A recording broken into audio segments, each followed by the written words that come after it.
फसल भी तो बहन कितनी अच्छी लग रही है। क्यों नहीं?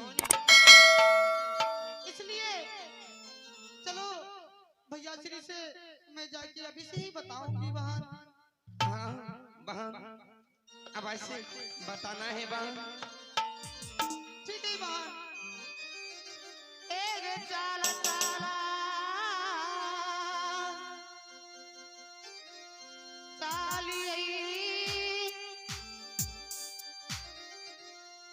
बहन के सोहागार गे चाली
राखी बांधने के दिन है बहन।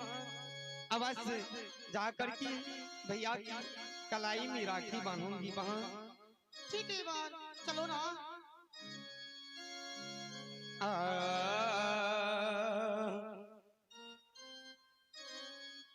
एक चाली आई माँ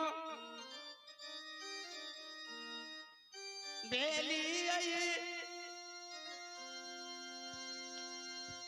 छोटा की बहिनिया। हाँ बहन।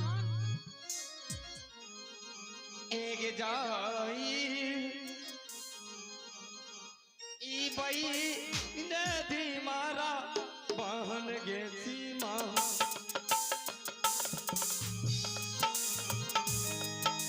साथी ये बहाना दिगे जाई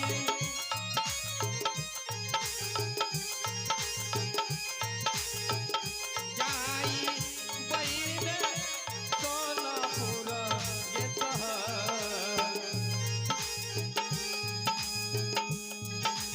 अरे गे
है